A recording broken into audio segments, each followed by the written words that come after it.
आज फिर से मैं एक वास्तु से संबंधित आपको बताना चाहूँगी कि आप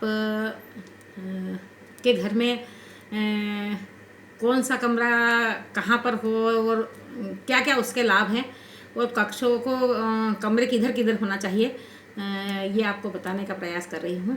तो रसोई घर होना चाहिए आग्नेय कोण में, शयन कक्ष होना चाहिए दक्षिण दिशा में, स्नान घर होना चाहिए पूर्व दिशा में, भोजन करने का स्थान होना चाहिए पश्चिम दिशा में, पूजा घर होना चाहिए ईशान्य कोण में, भंडार गृह होना चाहिए उत्तर दिशा में, अध्ययन कक्ष होना चाहिए आपका नेतृत्व कोण या पश्चिम दिशा की ओर होना चाहिए, पति पत्नी का कक्ष होना चाहिए दक्षिण पश्चिम में। अगर बड़ा पुत्र है या घर का मुखिया है तो उसे दक्षिण पश्चिम में सोना चाहिए, उससे उसकी आयु भी बढ़ती है, उसकी घर पे कमान रहती है। कमान का ये अर्थ नहीं होता है कि घर पे उसका वर्चस्व रहता है, मतलब एक अगर घर चलाने वाला एक व्यक्ति होता है जैसे कि उसकी सब बात मानते हैं तो घर एक बंधा हुआ रहता है, एक अनुशासन रहता है, एक सब में प्रेम समान रूप से बढ़ता रहता है, क्योंकि वो व्यक्ति मुखिया रहता है तो वो सबका ध्यान रखता है। और जब सब अपनी मनमानी करने लगते हैं तो घर बिखरते देर नहीं लगती है। तो इस प्रकार घर का एक मुखिया तो होना बहुत ज़रूरी है, जिसकी हर जो सबको प्यार करे, बराबर प्यार करे, सबका ध्यान रखे और सब उसकी बात माने। वो सबको ऐसा लगे कि ये हमारी भलाई चाहता है। और वो व्यक्ति में अगर व्यक्ति असली मुखिया है या मतलब सही में उसको पूरे परिवार का ध्यान है तो वो हर व्यक्ति का ध्यान रखेगा, बच्चों की भी बात मानेगा, बड़ों की भी बात मानेगा। तो इस प्रकार उस मुखिया की कमान अगर दक्षिण पश्चिम में उनका अपन बेडरूम बनाते हैं या उनको ज़्यादा देर बैठने का एक समय देते हैं तो उनकी कमान बहुत अच्छी रहती है। अब स्वागत कक्ष आप पूर्व दिशा में बनाएं, वस्त्र घर उत्तर दिशा में बनाएं, पशु घर वायव्य कोण में बनाएं, तलघर या बेसमेंट पूर्व या उत्तर में बनाएं, चौक भवन के बीच में भी हो सकता है और आगे भी हो सकता है, पर थोड़ा सा बरामदा ज़रूर खाली छोड़ना चाहिए।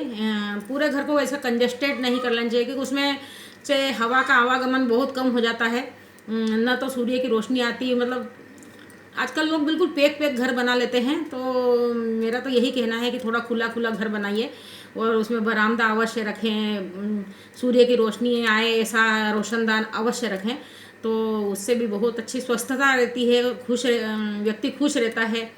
और कुआं अगर पूर्व पश्चिम उत्तर या ईशान्य में बनाना चाहिए।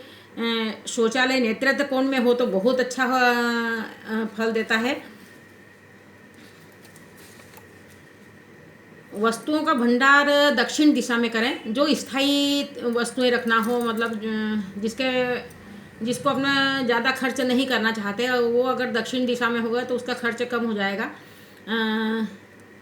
अन्न भंडारण पश्चिम और वायव्य में करना चाहिए, क्योंकि ये तो रात दिन वापरने वाली चीज़ें हैं, जैसे गेहूँ हुआ, अपने दाल चावल ये हुए, तो पश्चिम और दक्षिण ये अपनी वायव्य कोण में रख सकते हैं या पश्चिम दिशा की तरफ रख सकते हैं। और चिकित्सा कक्ष अगर कोई बीमार है ये है तो उसको पूर्व दिशा की ओर रखें तो बहुत लाभ होगा, लेकिन फिर भी ईशान्य कोण को छोड़ कर रखें। पूर्व दिशा में जरूर उसका कमरा हो लेकिन ईशान्य कोण छूटा हुआ हो। ईशान्य कोण चूँकि पूजा का स्थान है उसको हमेशा पवित्र ही रखें।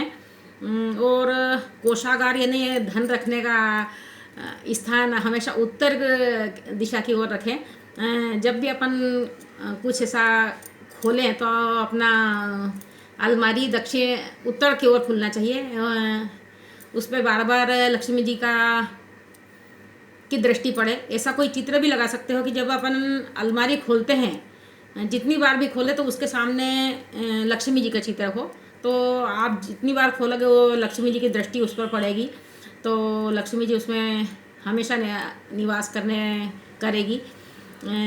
अगर आप व्यापार व्यवसाय करते हो तो आपको खड़ी लक्ष्मी लगाना चाहिए, जो खड़ी लक्ष्मी जी का चित्र होता है वो। लेकिन आप गृहस्थ हो या पारिवारिक हो तो आपको बैठी हुई लक्ष्मी का चित्र लगाना चाहिए, क्योंकि व्यापार में क्या लक्ष्मी आती जाती रहेगी तो ज़्यादा अच्छा रहेगा, उसका एक संतुलन बना रहता है। और परिवार में जब लक्ष्मी जी आती है तो वो लक्ष्मी बैठी जी होना चाहिए। तो ज़्यादा दिन तक वो निवास करेगी। तो इस प्रकार दोनों चित्रों में अंतर है, लेकिन दिशा उनकी वही उत्तर दिशा ही है हमेशा। अगर आपको लक्ष्मी की ज़्यादा ज़रूरत है, वैसे तो लक्ष्मी जी की ज़रूरत तो सबको ही देती है, पर फिर भी व्यापारी व्यवसायी लोगों को या जिनके बच्चे बड़े हो रहे हैं उनको थोड़ी विशेष लक्ष्मी जी की कृपा बनी रहे तो जल्दी उनको सहूलियत हो जाती है। तो इस प्रकार लक्ष्मी जी का चित्र लगाएं। एक आपको बीच में मुझे याद आ गया कि एक बहुत और छोटा सा उपाय है। आप 3 सुपारी लें और 3 सिक्के लें।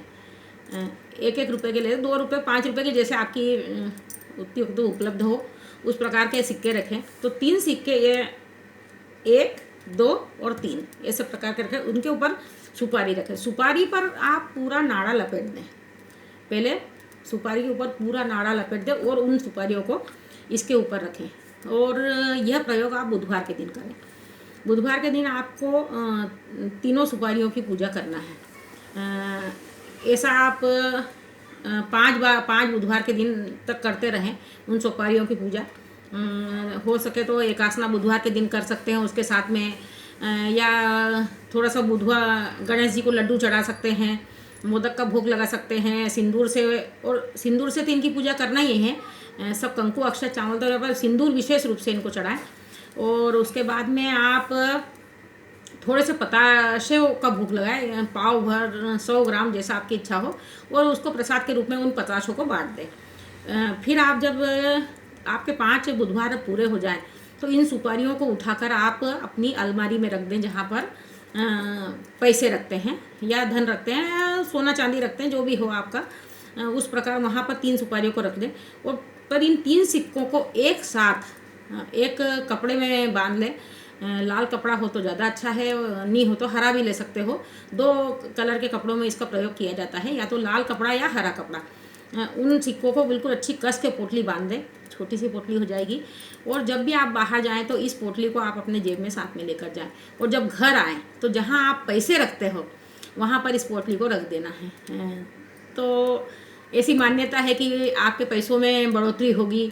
जहाँ पर आप पैसे रखते हैं पर वहाँ पर हर प्रकार के नोट रखें, खाली नहीं हो। 5 का, 10 का, 20 का, 100 का, 500 का, जितने भी बड़े नोट रख सकते हैं, सोना चांदी जो भी आप एक डब्बे में रख दें। और उसी में ये 3 सिक्के आकर के बाहर से आकर के इस सिक्कों को एक बार उस डब्बे में या जहाँ पर भी आपके पैसे रखे हुए हैं उस स्थान पर ज़रूर रखें। और फिर वापस आप दूसरे दिन जब भी आपको बाहर किसी काम से जाना चाहिए तो ये इस 3 सिक्के वाली पोटली को हमेशा अपने साथ में ले जानी चाहिए। ये आपका बाज़ार से पैसा लेकर भी आएगा, आपके पैसे को में बचत भी करेगा, और जो आप घर में पैसा जो रख रहे हो उसमें ये बढ़ोतरी भी करेगा। ऐसा बहुत ज़्यादा अनुभव में प्राप्त हुआ था। पहले भी कई लोगों से अपन ने ये करवाया था, तो अचानक ये वापस दूसरी अपन करते ये भी याद आ गया, तो मैंने सोचा कि चलो इसको भी अपन बता ही देते हैं।